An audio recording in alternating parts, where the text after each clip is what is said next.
Hey patrons, well I finished my draft matrix and I thought I would go through visually and show you what I've been up to and how this thing works. So when I share the link with you, if you want to tool around with it, you'll kind of have a good introduction to how it works.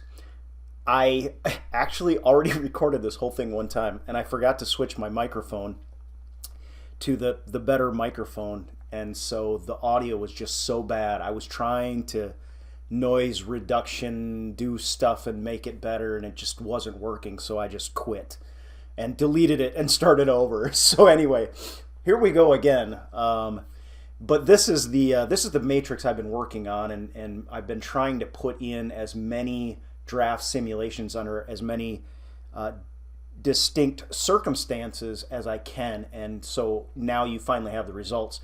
I just wanted to show you what those are. So in terms of quantity, we've got 126 simulations run.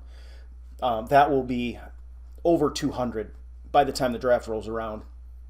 I would say easily over 200. And the way it's broken down is 1, 2, 3, 4, 5, 6, 7 different draft boards.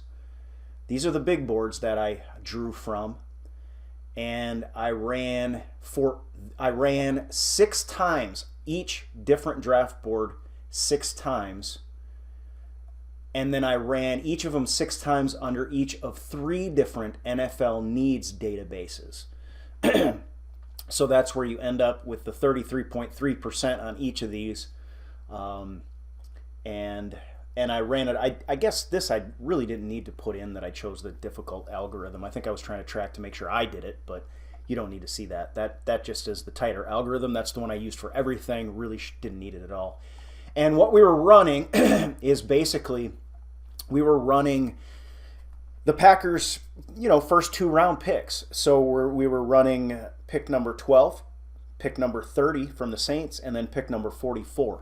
And along with the picks themselves, though, because what I was doing is just recording whatever player floated to the top of the board, I also added a column next to that to each pick that showed the next 3 players on the board. Okay? So you've got that available to you too. So if you see, like I saw, more recently, you'll see at pick 12 a guy like Haskins float to the top. I'm recording that, but I'm not expecting that the Packers are going to pick a quarterback necessarily at pick 12, nor do I want one. So I record it, but then I also record the next 3 players down. So if there's an edge rusher there that you like better. And again, that also says, don't hate on me if you don't like the pick, because it's somebody else's decision. No, but I think it's a good talking point, because then we'll also have 3 individuals that might still be hanging around that we can talk about, okay?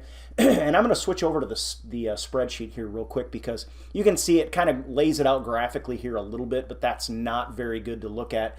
In terms of the response summary, basically it shows you how I did my charting here. So again, 7 different draft boards. I ran each of these draft boards 6 times each under each of these 3 different needs databases. Okay, so we'll switch over to the actual spreadsheet here, and this is where it all lands, of course.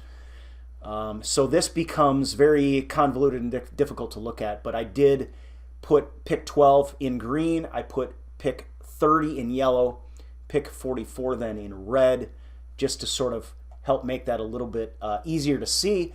And you can see here also, if you go to round 1, pick 1. Here's the notable players left this round. And this is comma separated, so that probably wasn't the best way to do it, because I'm going to have difficulty making charts out of that. But I will figure that out, because I think I can break that up. If nothing else, I'll do it a little bit by hand and create a chart then also of the players that are still hanging around. So we'll be able to see that. And then same thing, round 2, and all 3 players each time that's left.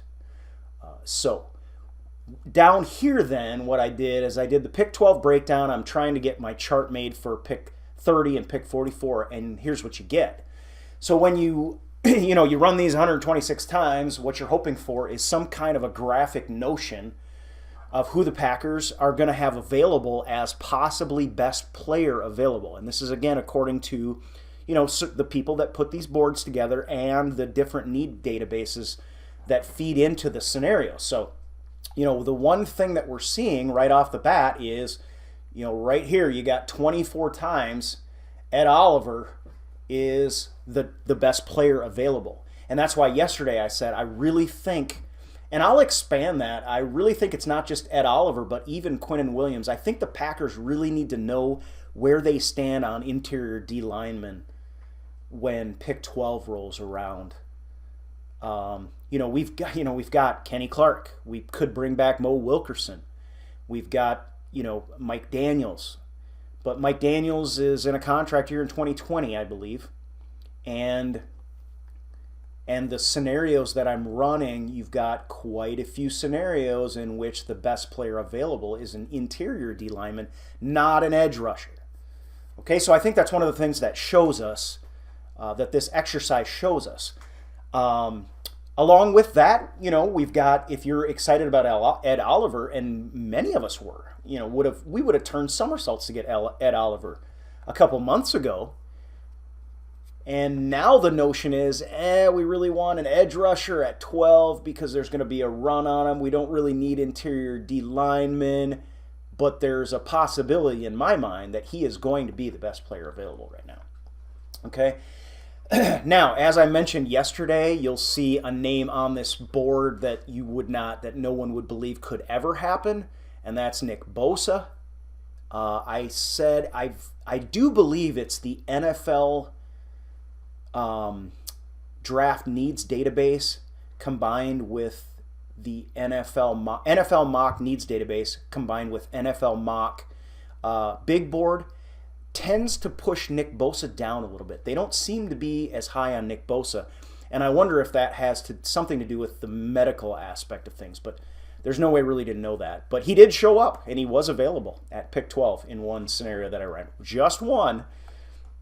Wouldn't that be amazing? And I think I kicked off with Nick Bosa and then picked up like Noah Fant and then Deontay Thompson or something. It was like an absolute sugar plum fairy draft that one time around. So again, you're probably going to drop out ones like this, and you might drop out ones like this as well. But if you're looking at Nick Bosa, I do think he might go lower than pick number 1 overall. It really depends on what Arizona thinks of how Nick Bosa fits their system, I think, at this point. And they have got a ton of needs. I mean, they got to protect their future quarterback. They've got a lot of needs, so I wouldn't be surprised if he isn't the first guy off the board. All right, so Nick Bosa does show up, but who doesn't? Like, who's the guy that doesn't show up? All right, and I do want to highlight sometimes the spelling of these players on the draft boards, I'm just copying and pasting them, but sometimes these guys spell it wrong. I saw Jonah Williams spelled with an N, and you can see Clelin Ferrell spelled with 2 L's, and it ended up in its own. This single pick should be right over here and be adding to that one. And I actually cleared that one. Like, I went in, I'm pretty sure I saw that one, I respelled it, spelled it correctly, and then ran it again, but something happened, it didn't get picked up. So anyway, that kind of stuff happens here and there. I'll keep working on it. And it happened for at least 3 guys. But so you do see Nick Bosa, but you don't see Jachai Polite. You see no Jachai Polite. So how in heaven's name is Nick Bosa actually going to fall to the Packers at 12, but Jachai Polite won't? I don't know. That's the interesting part about this little exercise.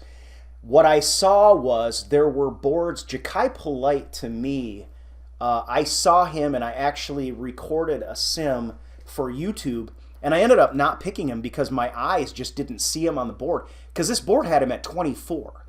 So I do think there is some, I think there's some kind of bipolar opinions of Jachai Polite.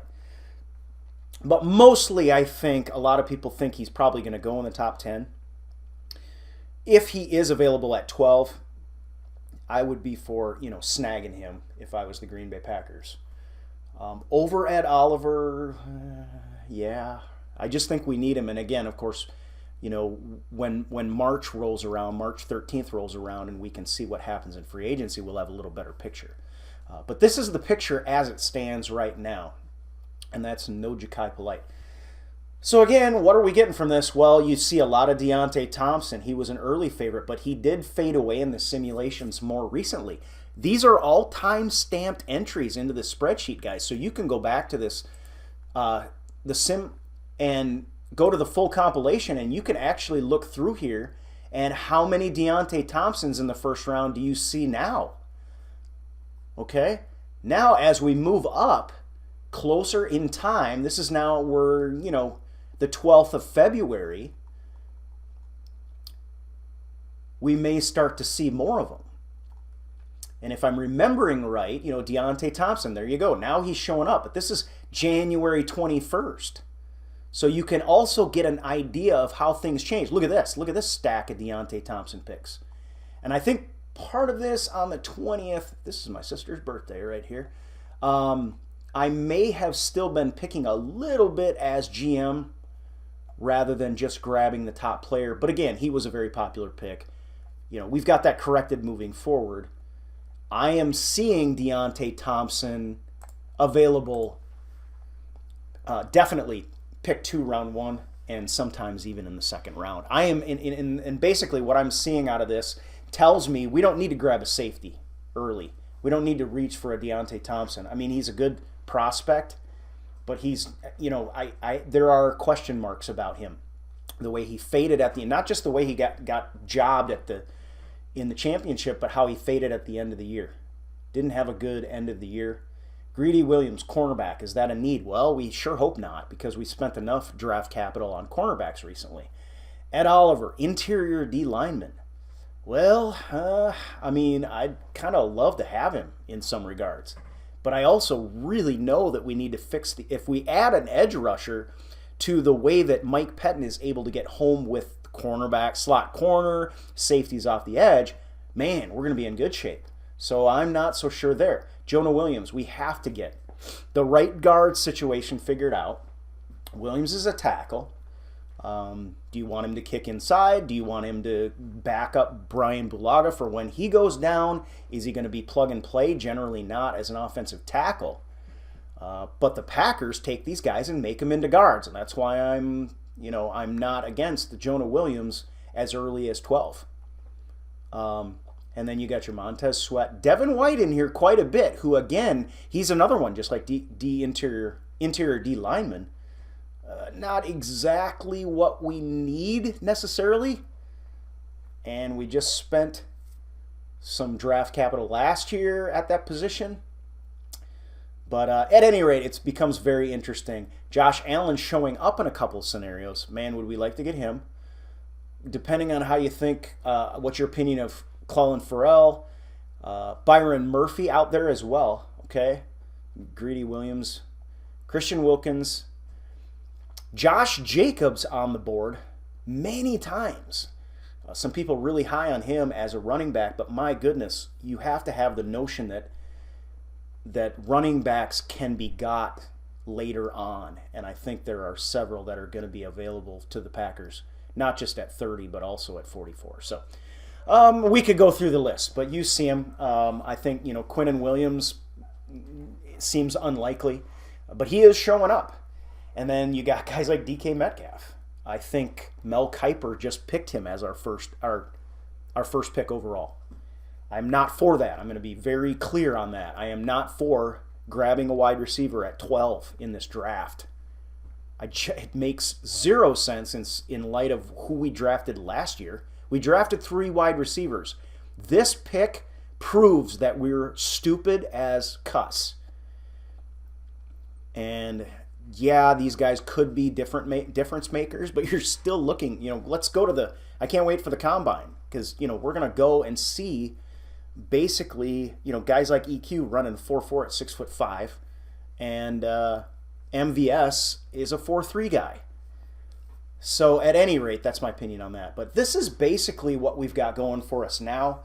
And I think it's going to be a good talking point. And then also I will go through, and now we can start using this as a touchstone for where are we going to look in terms of highlight film that I'll post for you guys on Patreon, and all kinds of fun stuff we can do with it. But it's all going to feed into this giant spreadsheet.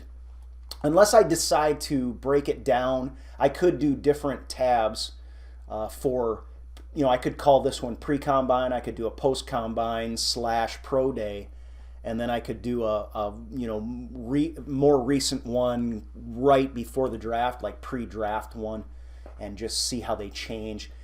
But again, you can scroll through. These are all timestamps, so you can see exactly when that data was posted. So we could do it that way as well. So I'll figure that out. I do need to create these charts for our second first-round pick and our first second-round pick. But I thought I would just introduce you to it this way so you guys could see how it works. I am going to share the link along with this post, and I hope you enjoy it. We'll talk to you again soon, guys. Go Pack.